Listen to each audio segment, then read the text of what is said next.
A large explosion called the Divine Strake test was scheduled to be detonated on June 2, 2006 at the Nevada test site, 65 miles north of Las Vegas. The Nevada test site is a location where over the course of 4 decades more than 900 nuclear tests were conducted in the desert. The controversial Divine Strake test will detonate 700 tons of chemical explosives buried 20 feet below ground. The test will simulate the destructive effects of shock waves from a low-yield nuclear weapon on underground bunkers with the goal of creating the least collateral damage. Both Los Alamos and Sandia National Laboratories in New Mexico participated in developing the Divine Strake test. Data collected from the test will be used to continue work on the design, construction, and use of new nuclear weapons. Citizens who have heard about the Divine Strake test continue to ask, why are we doing this? Members of the Western Shoshone, the most nuked nation in the world, denounce the Divine Strake test as an affront to Mother Earth and to indigenous peoples worldwide. Downwinders, those who suffered serious adverse health effects as a result of radioactive fallout from decades of nuclear testing at the Nevada test site, feared the massive blast would lift toxic radioactive materials from past nuclear explosions into the air, spreading across the country to contaminate their lives once again. Advocates for peace from around the country pronounced the Divine Strake test a significant step towards a new nuclear arms race that would encourage other countries to acquire nuclear weapons of their own. On May 26, 2006, the National Nuclear Security Administration announced that the Divine Strake test would be delayed indefinitely due to the public's need for more information about the potential environmental and health effects from the blast. Activists declare the postponement a small victory. However, the issues they've raised haven't gone away.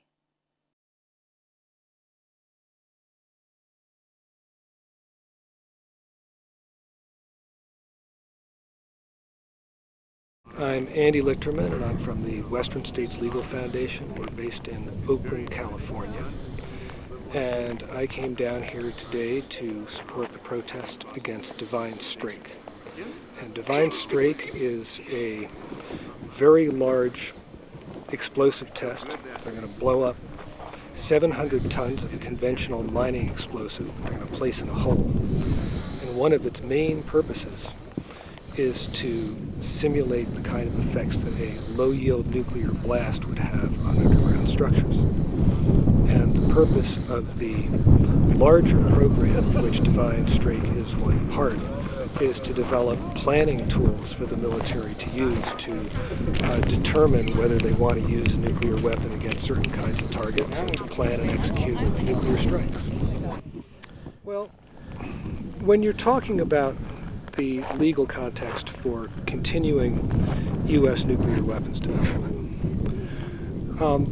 the most important basic fact to remember is that the United States, more than 3 decades ago, signed and ratified the Nuclear Non-Proliferation Treaty. And in that treaty, the United States and the Soviet Union and the United Kingdom, later joined by the other nuclear weapon states, agreed to negotiate in good faith for the speedy cessation of the arms race and for the elimination of their nuclear arsenals. Again, this was well over 3 decades ago. And when the Non-Proliferation Treaty was extended in 1995, which happened at a very contentious review and extension conference, where a lot of the non-nuclear weapon states were very upset about the failure of the nuclear weapon states to make any progress on their Article 6 obligation to negotiate in good faith for disarmament, because again, this was already after the end of the Cold War, and there really wasn't a lot of visible progress on nuclear disarmament. One of the things that happened was that the nuclear weapon states agreed to kind of a broad set of political commitments that included getting a comprehensive nuclear test ban treaty signed and ratified, that also included reaffirmation of what are called negative security assurances, which are the promises by the nuclear weapon states that they won't use nuclear weapons against countries that don't have any nuclear weapons, unless those countries are fighting in concert with a country that does have nuclear weapons. And then you have the International Court of Justice opinion, so-called World Court opinion in 1996, which held, among other things, that the obligation in the Nuclear Non-Proliferation Treaty was not merely an obligation to negotiate forever and ever, but actually to negotiate and achieve the result of the elimination of nuclear arsenals. So you have this background that the United States has been operating with this treaty obligation to eliminate nuclear weapons for many decades. And throughout that time, you've had the construction of huge nuclear arsenals. You've had the constant refinement of the missiles and bombers and so forth used to deliver nuclear weapons. You've had constant development of the nuclear weapons themselves. And this is part of that longer, ongoing process. And one of the things that it does is it makes nuclear disarmament virtually impossible to achieve or even to make really significant progress towards nuclear disarmament. And the other thing that it does is it makes any kind of meaningful non-proliferation policy really very difficult as well. I mean, the Director General of the International Atomic Energy Agency, Mohammed al-Baradei, just said this week, nukes breed nukes. And this is a truth that we really can no longer avoid. So in this broader context, the continued reliance on the United States, by the United States on nuclear weapons as central to its military policy, the continued development of nuclear weapons and the delivery systems, and the kind of work they're doing with tests like Divine Strake, the continued refinement of the tools used to plan and fight nuclear wars. All of this runs contrary to the obligations taken on by the United States to negotiate in good faith for the cessation of the arms race and also for the elimination of the nuclear arsenal. Right? If you look at the government's own planning documents and their own doctrine documents, what they say is that one of the main purposes of nuclear weapons now is to provide what one general called the top cover, like the fighters protecting the bombers, under which the overwhelming U.S. conventional forces can operate. And so really what you're talking about is nuclear weapons being the ultimate backup for overwhelming military force deployed in the service of what is really a global empire. And the role of nuclear weapons really is to deter deterrence. It's to put other countries in the position of either being overwhelmed by U.S. conventional forces or facing the most modern and dangerous nuclear arsenal in the world. Continuing to rely on nuclear weapons and to modernize nuclear weapons sends the message to the world that nuclear weapons are legitimate and that they are that a country can claim that they're necessary for its so-called security. And so it makes any progress towards nuclear disarmament virtually impossible. I'm here today to support this effort. And where are you from? Oh, I'm from Las Vegas, Nevada. And why do you think that they want to do this test? Well, they think this is an ideal site for testing such as this because in the past they have done testing like this, as you well know. But it isn't any longer. We have close to 2 million people in Las Vegas, Nevada. We have 150,000 people each week attending our beautiful city. And what they would detonate would be 700 tons of nuclear waste into the air, which would affect all of us eventually. So it's absolutely important that we all address this at this time. Yes, I believe that it shows a message because it will be talked about, and that's the main thing to bring it to the forefront. If it's talked about on the 6th page of the paper or on the nightly news, that's very important to us. Very important.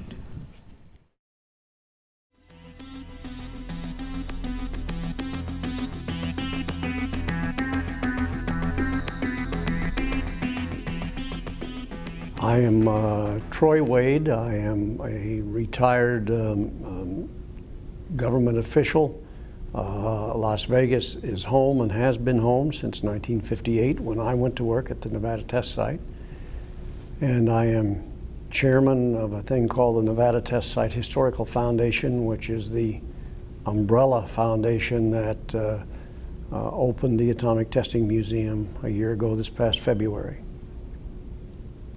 There were several people, and I was one of them, that were concerned that if we didn't do something to capture what had happened at the test site over 50 years and what that meant to the defense of the nation and what that 50 years meant to Southern Nevada, it would go away. We thought it was a very, very unique piece of history. I like to call the test site one of the major battlegrounds of the Cold War, and we wanted to capture that, and did, I think, quite successfully in the Atomic Testing Museum.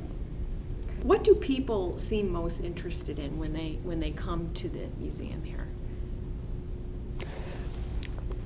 Well, I think as time has gone on,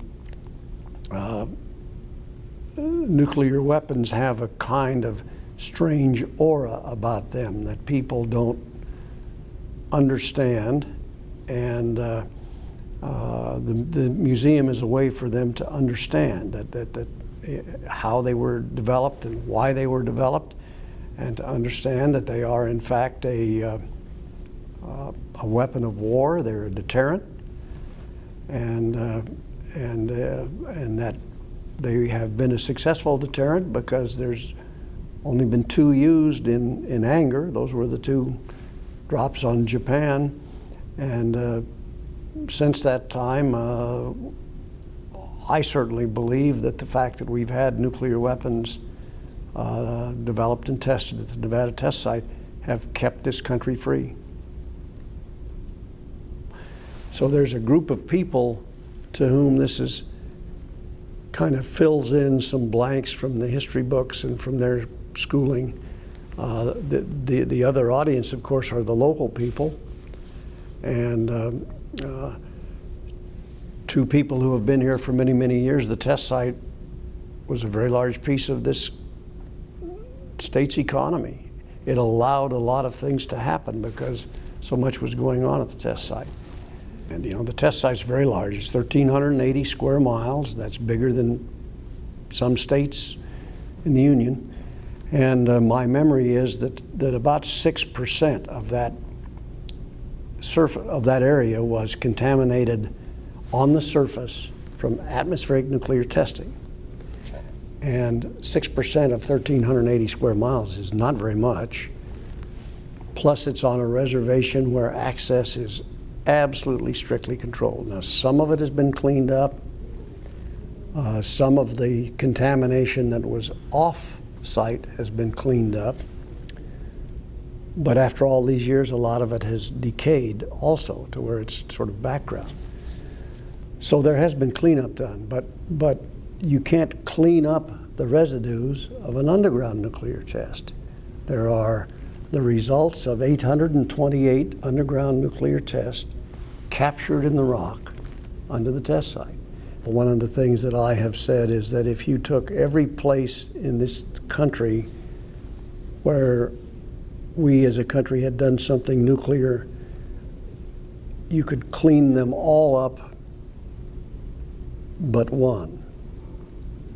And that one would be the Nevada test site. So it's always going to be a controlled federal reservation in perpetuity. And there's the good story and the bad story. You know, there are groups of people who were downwinders who lived in Utah and were exposed to radiation from atmospheric testing. There are groups of people test site workers who believe that the cancers that they had and have were caused by exposure to radiation. All true to some extent, and a story that is part of the history of the test site. I'm Lorelle Nelson. I live in Las Vegas.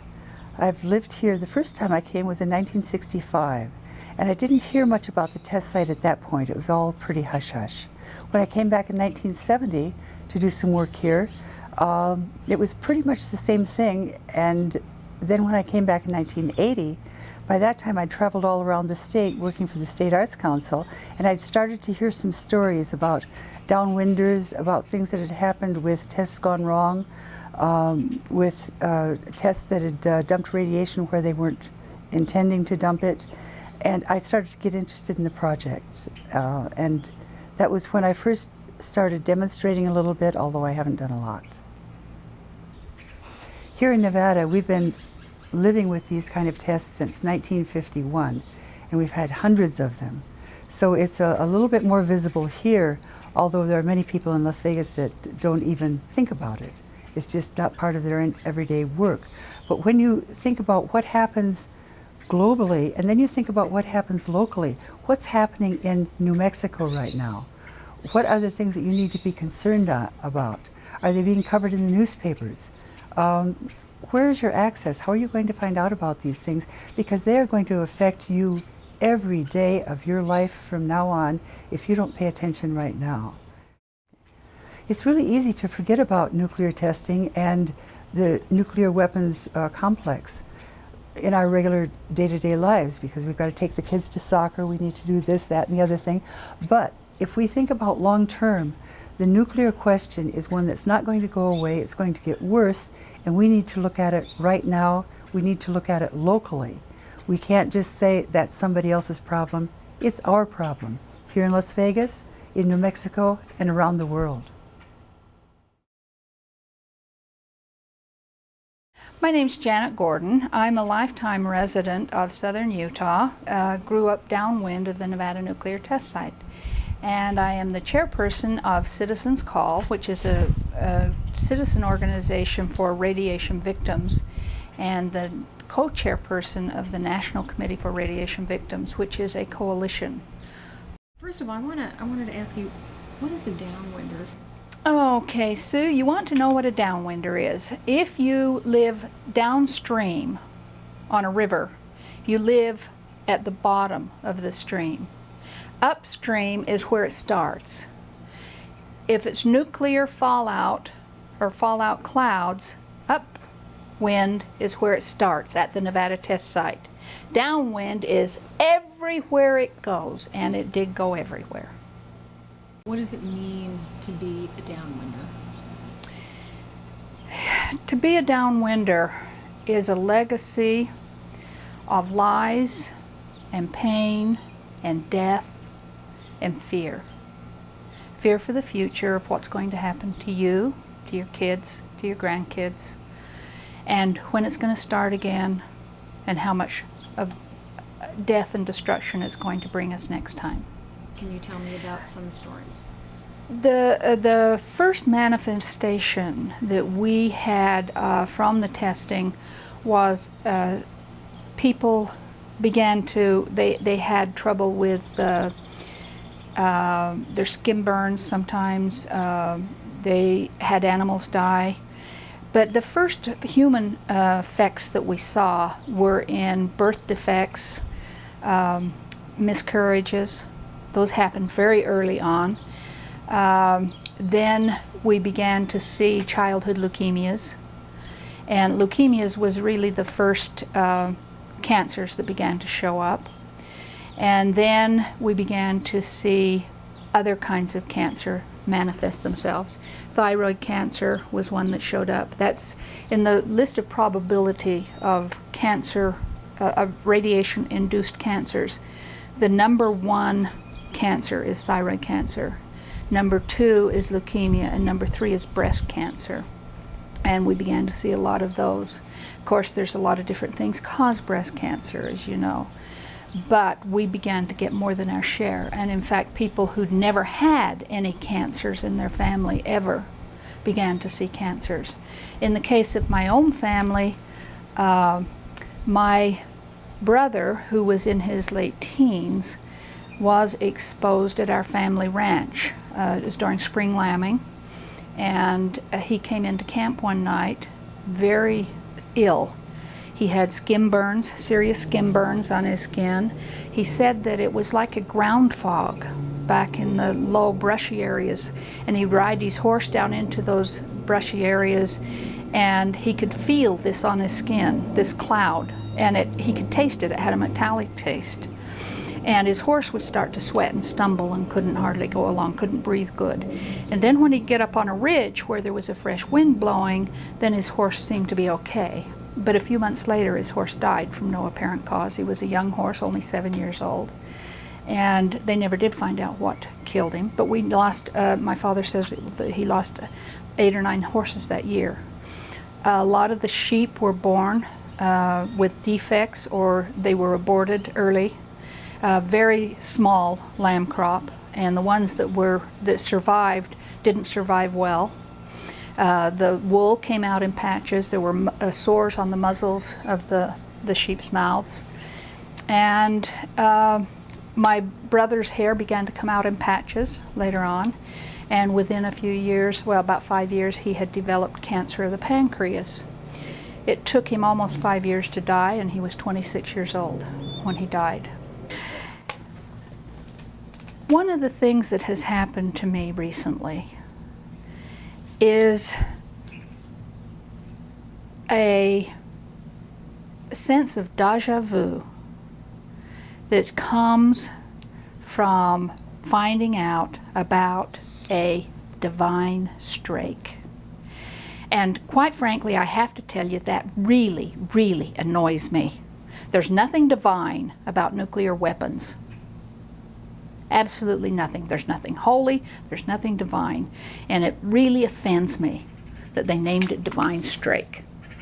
But it also gives me a terrible, terrible sense of pain inside. The kind of pain that I've carried all these years for my brother. The ache and the pain and the anger when I finally found out that they knew they would be killing a certain portion of us, and they did know it. We have found the documents that said they knew that a certain percentage of us would die. And we were written off. My brother was not invaluable. He was a wonderful person. He was bright and funny and smart. He was just finishing his master's degree when he got too sick to be able to finish he had all of his coursework done. He was engaged to be married. He flew a plane. He was in the military. He was wonderful. He was a wonderful person, and he deserved to live. He would have made a good contribution. And they wrote us off, all of us. And if he died, so what? And that left me with an anger inside of me. It gets smaller sometimes over the years. You can't carry too big of a ball of hate inside of you all the time. But Divine Strake lit a match under it. And it made the pain and the anger grow again.